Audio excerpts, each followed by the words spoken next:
परतरो नास्ति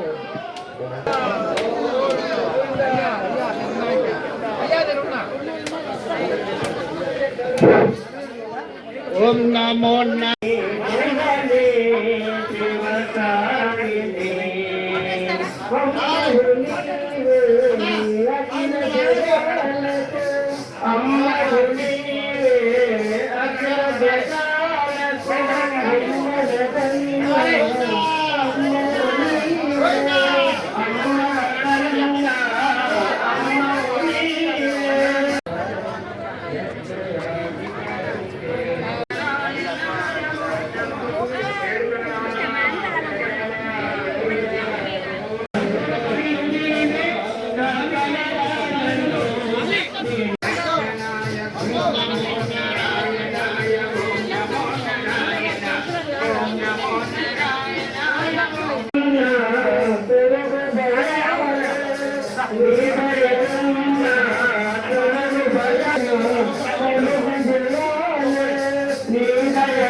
విష్ణుదేవా నీ లీలలు చిత్రమయ దేవదేవా నమో నమో నమస్తే విష్ణుదేవా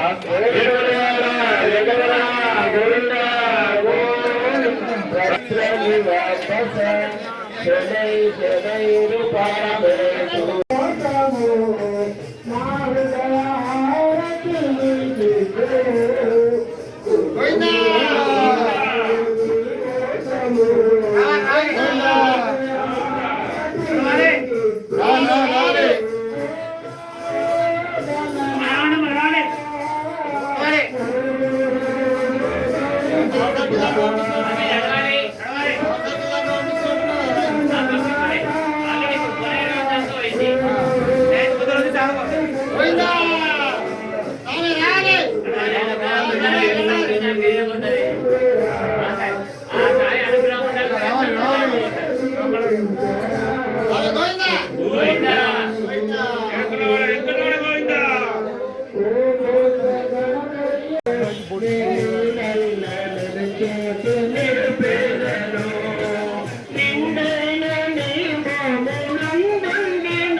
ఒక్క నిమిషం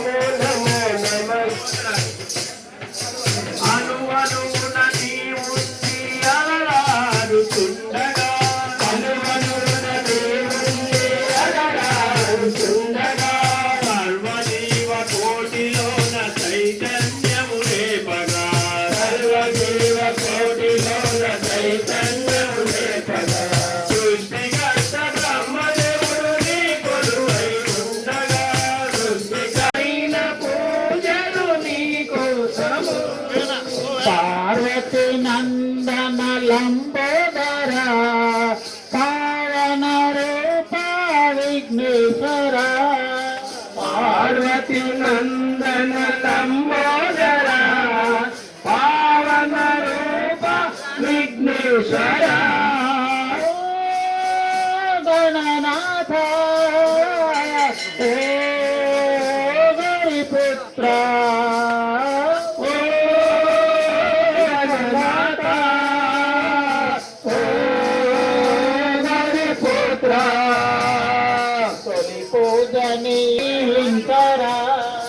తొలి పూజ నీదేలే విఘ్నేశ్వర ఓ బుజ్జగణపయ్య దీవించరా. ఈరోజు ఆంజనేయ భగవాన్ శంకర స్వామి దేవాలయంలో మార్కెట్ యందు అతి వైభవపేతంగా ముక్కోటి ఏకాదశి ప్రత్యేక కార్యక్రమాలు నడుస్తున్నాయి. ఈ కార్యక్రమంలో దేవస్థానం తరఫున క్యూ లైన్, వాటర్ సప్లై, ఉచిత లడ్డు, క్షీర ప్రసాదము మరియు వాటర్ సప్లై అన్ని వసతులు భక్తులకు ఎటువంటి అవాంఛనీయ సంఘటన జరగకుండా అన్ని ఏర్పాట్లు చేయడం జరిగింది దేవస్థానపురం. ఓం నమో వెంకటేశాయ నమో నమః. ప్రియ భగవద్ బంధువులారా, ఓం నమో వెంకటేశాయ. ఈరోజు ముక్కోటి ఏకాదశి సందర్భంగా జగిత్యాల పుర ప్రముఖులకు, బంధుమిత్రులకు అందరికీ కూడా ఆ యొక్క ముక్కోటి ఏకాదశి శుభాకాంక్షలు మొదటిగా తెలియజేస్తూ, ముక్కోటి ఏకాదశి సందర్భంగా ఈ శ్రీ వెంకటేశ్వర దేవాలయంలో ఉత్తర ద్వారం కొత్తగా నిర్మించారు. ఆ ద్వారంతో ఇవాళ ఉత్తర ద్వార దర్శనం ద్వారానే స్వామివారి యొక్క దర్శనం చేసుకుంటున్నారు అందరూ కూడా భక్తులు. ఆ యొక్క స్వామివారి దర్శనం చేసుకున్నదే కాకుండా వచ్చినటువంటి భక్తులు చూసి వెళ్తున్నారు. చూడని వారికి కూడా టీవీ ద్వారా చూస్తున్నటువంటి యొక్క భారత్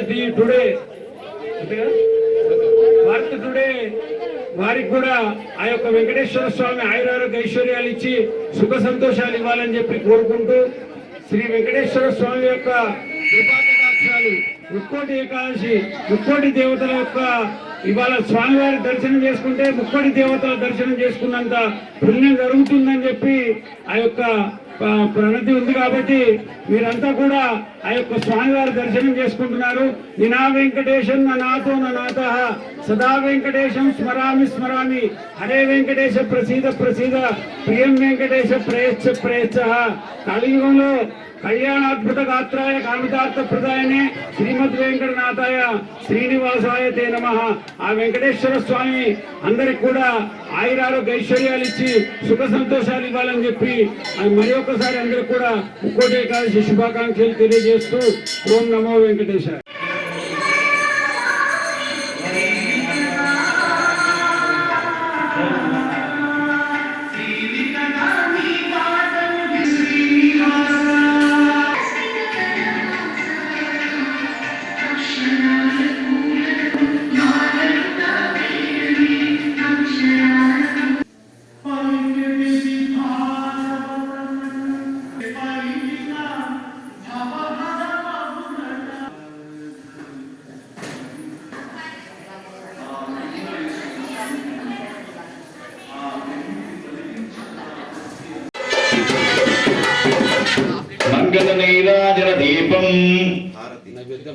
నైవేద్యం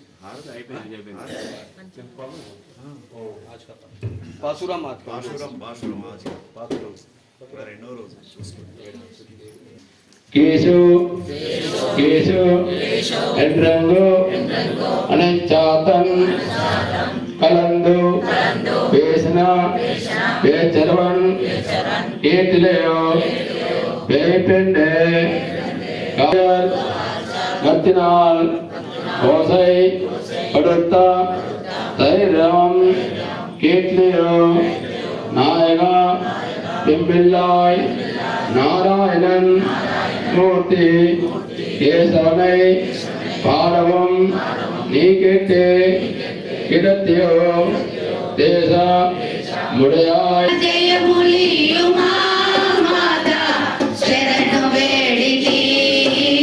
ఓం శ్రీ అష్టలక్ష్మీ సమేత నారాయణ స్వామి దేవతాభ్యో నమః.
परमेश्वरः कारणं कर्ता विकर्ता गहनो गुहा व्यवसायो व्यवस्थान संस्थान स्थानदो ध्रुवः परन्ति परमः षष्ठ दुष्टा पुष्टः स्वेच्छः रामो विरामो विरजो मार्गो नेयो नयो नयः वीरशक्तिवरां श्रेष्ठो धर्मो धर्मविक्रमः वैकुण्ठ पुरुष प्राण प्राणद శ్రీ లక్ష్మీనారాయణ స్వామి దేవస్థానంలో అత్యంత వైభవంగా ప్రతి సంవత్సరం ఈ సంవత్సరం కూడా ముక్కోటి ఏకాదశి సందర్భంగా వైకుంఠ ద్వార దర్శనం భక్తులకు ఆలయ పక్షాన కల్పించడం జరిగింది. మరియు ఆలయానికి వచ్చినటువంటి భక్తులు కూడా ఉదయం పల్లకి సేవతో ప్రారంభమై ఆ లక్ష్మీనారాయణ ఈ రోజుకి ఒక పాచుర్యం గోదాదేవి అమ్మవారి పాచుర్యం చదువుతూ ఈరోజు పంచమంగళారతులతో ఈరోజు అష్టలక్ష్మి దేవాలయంలో ఈ కార్యక్రమం ఘనంగా నిర్వహించుకున్నాం. ముఖ్యంగా ఇది ధనుర్మాసం యొక్క విశిష్టత ఏంటంటే వైకుంఠ ద్వార దర్శనము, ముక్కోటి ఏకాదశి, మరి అంతేకాక గోదాదేవి ఆమె ఆ శ్రీ విష్ణుమూర్తిని మనసులో తలింపజేసి 30 రోజులు 30 పాచుర్యాలు చదివి ఆ విష్ణుమూర్తిలో లీనమైపోయి ఆమె కరుణాలయం నమామి భగవత్పాద శంకరం లోకశంకరం సదాశివ సమారంభాం శంకరాచార్య మధ్యమాం అస్మదాచార్య పరి. ఇక్కడ ఉండి ఉత్తర ద్వార దర్శనం చేసుకునే అదృష్టం మీకు వచ్చింది. అది మీ పూర్వజన్మ అదృష్టం అనుకోవాలి. అయితే ఈనాటి ఏమిటంటే ముక్కోటి ఏకాదశి, వైకుంఠ ఏకాదశి, మోక్షద ఏకాదశి అని చెప్పేసి దీనికి పేరు. మనకు సంవత్సరంలో 12 మాసాలకు 12 24 ఏకాదశులు. ఒకవేళ మనకెప్పుడైనా అధిక మాసం వచ్చినప్పుడు 3 సంవత్సరాలకు ఒక్కసారి 2 ఏకాదశులు పెరుగుతాయి. మొత్తం కూడా 26 ఏకాదశులు.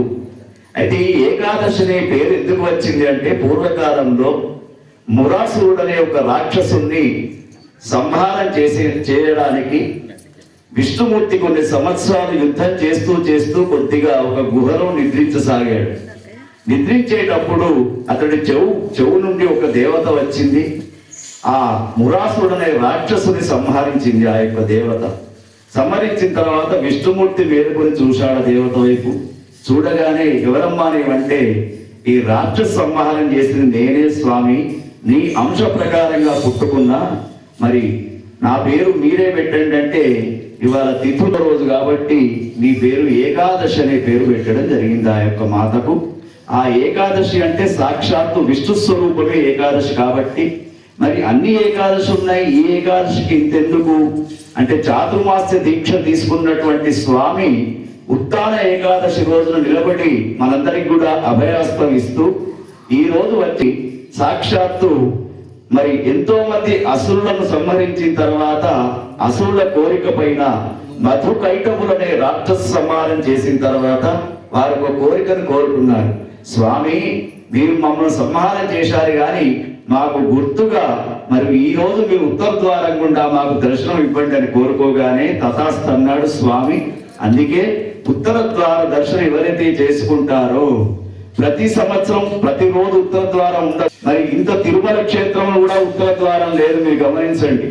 కేవలం శ్రీరంగ క్షేత్రంలో మాత్రమే ఉత్తర ద్వారం ఉంది, ఎక్కడ ఉత్తర ద్వారాలు లేవు. కానీ మనకు అష్టలక్ష్మి దేవాలయం ఉత్తర ద్వారం ప్రధానంగా ఇక్కడ కనబడుతుంది. కాబట్టి ఎవరైతే ఉత్తర ద్వారం గుండా దర్శనం చేసుకున్నారో పశ్యన్ నిమిష మాత్రేణ కోటి యజ్ఞం ఫలం లభేదు. ఒక్క నిమిషం దర్శనం చేసుకుంటే కోటి యజ్ఞ ఫలితం మీరు పొందారు. కాబట్టి మరి దీని పేరు మోక్ష ద ఏకాదశి. మోక్ష ద అంటే మోక్షాన్ని ఇచ్చే ఏకాదశి. కలియుగములు ఏ పూజ చేసినా ఏ చేసినా అన్యతా శరణం నాస్తి త్వమేవ శరణం మమ తస్మాత్ కారుణ్య భావేన రక్ష రక్ష జనార్దన అని చెప్పేసి చక్కగా భగవంతుడి యొక్క పాదాల పైన పడడమే. ఎందుకంటే జననము మరణము రెండు మనకు ఉంటాయి. మరి మరణం అయిన తర్వాత మోక్షం ప్రసాదించు తండ్రి అని చెప్పేసి ఉత్తర ద్వారం గుండా ఎవరైతే ఈ మోక్షద ఏకాదశి లేదా వైకుంఠ ఏకాదశి లేదా దీన్ని అనేక పేర్లతో పిలుస్తూ ఉంటారు. మరి ఈ యొక్క ఏకాదశి రోజున దర్శనం చేసుకుంటే తప్పకుండా మోక్షం అనేది మనకు లభిస్తూ ఉంటుంది. అటువంటి మరి ఈ రోజున 3 కోట్ల దేవతలు ఉత్తర ద్వారం మనకు అదృశ్య రూపం పడ్డారు. అక్కడ వాళ్ళంతా కూడా దర్శనం చేసుకున్న తర్వాతనే మనం చేసుకున్నామంటే దేవతలకు కూడా ఉత్తర ద్వారం గుండా స్వామి దర్శనం పొందే అదృష్టం ఈ రోజు మాత్రమే. మరి దక్షిణ ద్వారం గుండా మనం అనేక పనులు చేస్తూ ఉన్నాం. అటువంటి పాపాలన్నీ పోగొట్టడానికి ఉత్తర ద్వార దర్శనం అనేది చాలా శ్రేష్టంగా మరి బ్రాహ్మణోత్తములకు మీరు భోజనాలు చేయాలి. ఇది ఈ యొక్క వ్రతం యొక్క నియమం. బోలో లక్ష్మీనారాయణ.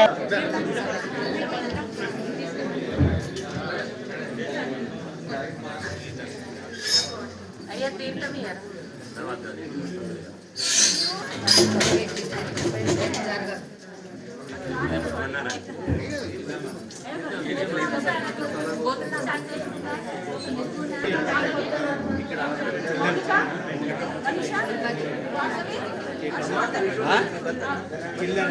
अरे अभी कहाँ चिल्ला रखते